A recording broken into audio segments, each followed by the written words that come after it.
and Margaret has always talked about Elvis Presley with kindness, respect, and a hint of something more elusive, a sparkle in her eyes that hasn't gone away with time.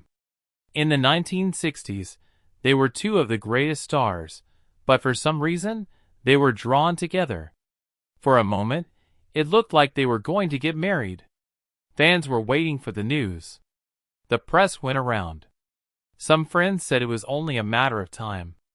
It never did happen, though. Still, what Ann-Margret finally said about why has been weighing on her ever since. Ann-Margret was a rising star when she moved to Hollywood in the early 1960s. The camera liked her a lot. Studios thought she was the perfect mix of class and fire. Her role in Bye Bye Birdie made her famous almost overnight, and offers started coming in thick and thin. But Viva Las Vegas would be the story that would change her life the most. It was there that she would meet Elvis. Elvis was already a big deal. He was so famous that almost no one else in the history of entertainment had ever been that famous. His movie success was still drawing huge crowds when filming began in 1963. He was still the undisputed king of rock and roll. The company leaders knew that putting him together with Ann-Margret would make the movie go off the rails. They were right, but no one saw the fire that started behind the scenes coming. They seemed at ease, playful, and connected from the very first scene they were in together. The crew noticed that they were drawn to each other even between takes, as if the rest of the set didn't exist. In the end, Ann-Margret would say it was an instant connection. Two artists who knew how hard it was to live under constant public scrutiny, and found comfort in each other. What they had in common was more than just desire. Both of them came from poor families, and worked hard to get where they are in show business. Both knew what it was like to be alone when you were famous. They talked about goals and following through, but they were also a little naughty, which made them laugh like old friends. There were no fake scenes with the relationship. It went along smoothly. In Viva Las Vegas, every smile and look felt real, and they were. George Sidney, who directed the movie, later said that he didn't have to push them to be active. He just let them be themselves and caught it. It was very exciting. As soon as there were rumors of a relationship, the newspapers didn't have to make them up. Elvis and Ann-Margret were seen together outside of work. They were seen riding motorbikes, having quiet dinners together, and going to events together. Some of their close friends thought it was more than just a fling. They saw two people who had a special bond that could easily lead to marriage. Even Elvis's best helpers saw that he had changed. He seemed relaxed, more focused, and truly happy when he was with Ann-Margret. She had the same amount of energy as him without being too much. She also didn't treat him like a product like many other people did. She saw the real man, not just the story. Ann-Margret wasn't interested in making the news. Her own job and goals were important to her. Still, she liked the softer side of Elvis. The one who did practical jokes on his friends, loved church music, and was responsible for his family. In those months, he told her things and trusted her, and they formed a relationship that didn't need constant public approval, which is very rare in the world of celebrities. Even though they laughed and talked late into the night, there was a strain that they didn't say. Elvis couldn't just love without any rules. His image was carefully taken care of, and the personal and professional demands on him were different from anything Ann-Margret had ever seen or heard of. They didn't say anything about those talks for now. But as shooting ended and the premiere got closer, the question came at them from every angle. What would they do next? History has shown that neither of them would really want that answer. When he was in public, Elvis Presley seemed sure of himself. He was a man in charge on stage and in movies. In his own mind, though, his life was not his own. Colonel Tom Parker has been following every aspect of his work and a large part of his personal life since he got back from the military. The Colonel was more than just a boss. He was a businessman who knew how to carefully manage Elvis's image as a brand. Parker also thought that the bad marriage could hurt his brand when it came to relationships. By the early 1960s, Elvis's popularity depended a lot on the fact that he wasn't married. Fans who yelled his name at shows were sold the idea that he could be theirs in some crazy way. That dream would fall apart if they got married. Parker took even more of a risk when he paired Elvis with a strong female star like Ann-Margret. She wasn't just a quiet person in the background. She was strong on her own. Astonishing, driven, and able to steal the show. In real life, Elvis did have a romance with Priscilla Beaulieu. She wasn't married yet, but she was already living at Graceland in a way that Parker thought was better for Elvis's public image. This woman was young and not connected with Hollywood. The Colonel thought it would be easy to keep her out of the news. Ann-Margret, on the other hand, was always in the news. Every trip she took with Elvis, every picture they took, and every long look they shared became front-page news. Ann-Margret was under a lot of scrutiny. It wasn't strange for reporters to look into her life. But when Elvis came along, it was even worse. The press followed her cars. Every day, news stories made guesses about engagement rings and wedding plans. Every public appearance was looked at closely to find hints. The world didn't see how much it hurt. People all over the country talked about how much time she and Elvis spent together. There was an unspoken order in Elvis's world, and not everyone was happy to see her. Some people in his group were afraid she would throw off the balance of power. Some people just didn't trust strangers. Not only did Ann-Margret have to deal with her relationship with Elvis, but she also had to deal with the loyalty, politics, and long-term friendships that surrounded him.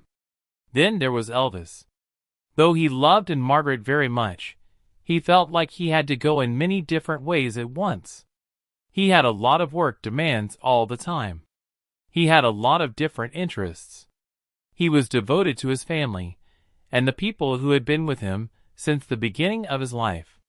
He was also limited by the standards Parker had built up over many years. It wasn't just love that led to marriage. It was a deal with a business company built around his name. It became clear that there was stress. What started out as something lighthearted and spontaneous began to feel a little unsure. Even though outside forces were getting stronger, they still laughed and had quiet times together. Even though they didn't say anything, Ann-Margret could feel it. When Elvis heard about marriage, he would change the subject. She would act like she wasn't aware, but she knew deep down that he was aware.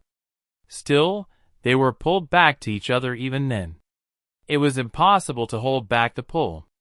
They were both aware that they were a part of something unique that would not last. They weren't ready to let go, though. Not yet. At some point, someone else would make the choice for them. And when it did, it left marks that could not be erased. By the end of 1964, there was a lot going on around Elvis and Ann-Margret. There were still films showing Viva Las Vegas. The press kept talking about them, and people started to think that they would end up together. There were a lot of requests for joint performances. Studios put in bids for more projects together. At first glance, it looked like they were going to become Hollywood's most powerful couple. But cracks were starting to show through that glow. Ann-Margret first saw the danger signs in a quiet way. Dinner was canceled and a trip was put off. Conversations that used to go smoothly now have awkward breaks in them. She saw that Elvis backed off when they talked about certain things, especially what was going to happen next. He would smile, change the subject, or tell her a joke to take her mind off of it. She knew how hard things were for him. Still, it was getting harder to ignore the gap between how they felt privately and what they could say in public. Moment when things changed wasn't during a fight, but during a phone call she wasn't expecting. People in Elvis's life were being hurt by stories about their relationship. He told her in carefully hurried words. He didn't say Priscilla's name, but Ann-Margret knew who she was. It was clear what it meant. Promises and agreements had been made long before she came along. If they kept dating publicly, they would not be able to keep those promises. The way they talked wasn't an official goodbye, but it felt like one. And Margaret felt the wall between them harden into something that couldn't be moved for the first time. After that, they still talked and saw each other sometimes, but something important had changed. The ease with which they could connect was now tinged with worry. Every laugh was tinged with the fear that time was running out. And Margaret didn't say anything in public when Elvis and Priscilla's engagement was revealed in 1966. She was going from film to film as her career grew, but the news hurt her deeply behind closed doors. Friends later said that she carried herself with ease and wouldn't let anger grow. Close friends and family knew it was a wound she would keep hidden for years. Years later, she said that she and Elvis had an agreement based on trust and a promise to keep what they had talked about safe. That meant they couldn't make public charges, give interviews meant to stir up trouble, or say bad things about each other in the press. Their stories should be remembered and not used for personal gain. It didn't take away the pain, though, to honor it. And Margaret really did love him. But not the famous person or the man in the news. The man who sang gospel late at night, made fun of her Swedish accent, and saw past her public persona in a way that few others ever did. Going away from that wasn't an easy choice for her. It was the only option left. Even after many years, when asked exactly why she never married Elvis, she wouldn't say for sure. It was more about timing, luck, and how some relationships are real, but can't stand up to the weight of the world around them. They never said they didn't want to, she said. They knew that the way they were living wasn't enough for what they wanted.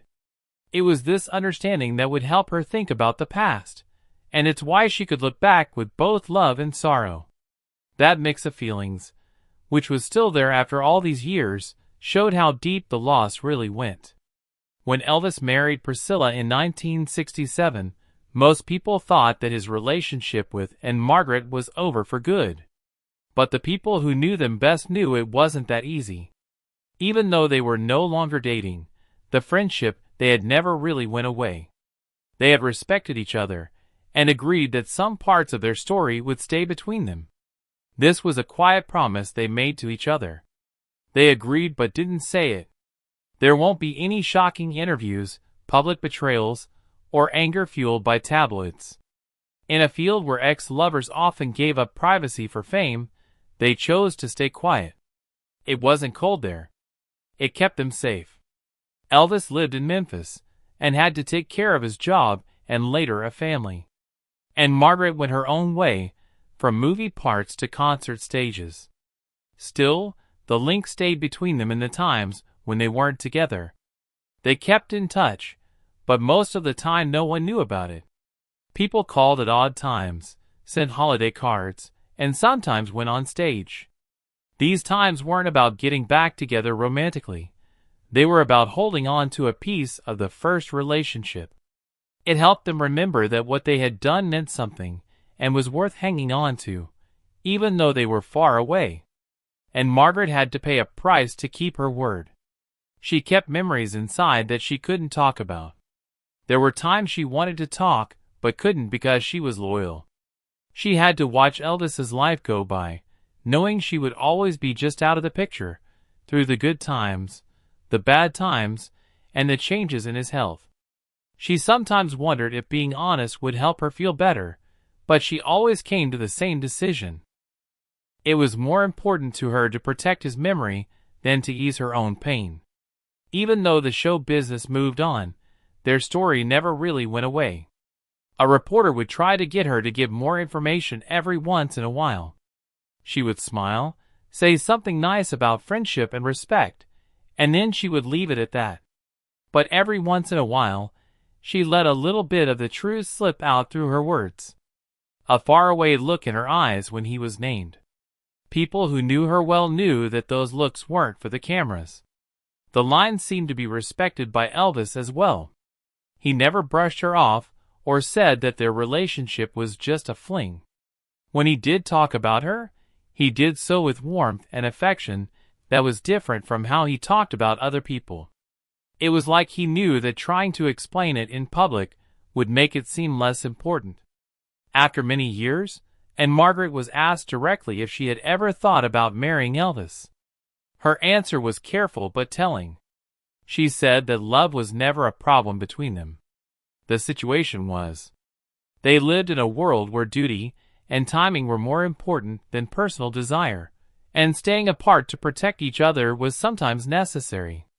She had to deal with it, but she didn't like the truth of it. She says that just hearing certain songs or being in certain places makes her think of him again right away. Not the famous person or the man in the costume standing in front of the bright stage lights. The man she used to know, laughing freely and being himself. That is the Elvis she kept and never let the public fully see. This may be why the story of why they never got married is still so powerful. The news of Elvis Presley's death spread like fire on August 16, 1977.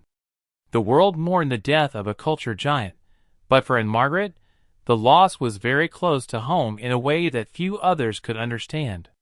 She was giving a show in Lake Tahoe when the call came in. The specifics were still not clear. All she knew was that Elvis was gone, and the truth hit her like a ton of bricks. There was no need for her to wait for the news releases or the TV tributes. She was on a plane to Memphis in just a few hours. The world didn't know she was there, but the people who were in Grace that week would never forget it. She wasn't there for the cameras or the news. It was important for her to be with the people who loved him the most, and she still saw herself in those people. The air inside the house was thick with shock. Small, quiet groups of Elvis's close friends, family, and longtime associates were there. Margaret moved through the rooms with the quiet ease that had always been her trademark, giving comfort where she could and taking it when she needed it. There were terrible things going on during the gathering. What it also said about how close she was to Elvis was very clear. After the fact, she would say that those days in Memphis were both a dream and a collection of still images. Seeing his familiar settings without him was almost too much to bear. It hurt and felt good at the same time to hear his music in the background. In public, she didn't try to make sense of it, but behind closed doors, she told herself that the certainty of his death was unlike anything she had ever experienced. In the days after he died, Ann-Margret tried to avoid questions. People asked her to write, tell-all stories, but she said no. She could have made money off of everyone's desire to hear personal stories about Elvis, but she didn't. It was more important to protect his memory than to answer people's questions. They owned what they had shared, and she wasn't going to break their trust now. Even so, the loss made her face questions she had been putting off for years. What if they got married? What if she had worked harder to fight the things that kept them apart? Would she have been able to help him when he was having trouble later on? Or would the same stress that caused his other relationships to fail have caused their marriage to fall apart? She knew there were no clear solutions, just a deep need to know more. She knew one thing for sure. She never didn't want to marry Elvis because she didn't love him. It was about both of their lives. They lived in a world that would have watched their every move, tried their every promise, and maybe even made their flaws bigger until they broke. In her heart, she thought they had picked the road that would keep them from falling apart in public, even if it meant giving up a happiness they would never find again in private. She finally talked about Elvis in her later years, and she did so with the same mix of love and sadness. She never tried to change their past or make it look better. She accepted the flaws, the missed chances, and the fact that some stories don't end the way they're supposed to, but they still matter in ways that no one can measure. And Margaret has had a life full of making a claim, starting over, and being incredibly strong. Something in her voice still changes when the subject is Elvis Presley. The years have helped her see things more clearly, but they haven't taken away the pain or sadness. She said that titles and timelines can't fully describe some links because they don't happen very often. They had a whole story together, not just a wedding. It's something she thinks about every day. She never said that their choice was a failure. She just said that it was how things were in their world. Well-known people, responsibilities, and the need to look out for each other all played a part. The people might think it's a love story that never got ending. For her, it was a connection that was kept alive in its own way, without the anger and falling apart that often happen after a public relationship. Still, the fact remains that she did not choose to marry Elvis without giving it a lot of thought. They gave up something. She left knowing that she could never get what they had back. She feels the weight of his loss in the quiet parts of her life, where his songs still reverberate, or when a memory comes back to her without warning. Not because they felt bad about loving him, but because they knew love by itself wasn't enough. For Ann-Margret, what they shared was more important than why they did it. That may be why it hurts still. There have been many amazing times in her life, but the way she felt when she was with Elvis Presley was the best. She will always wonder what could have been, no matter how many years have passed. Check out this for more sad stories.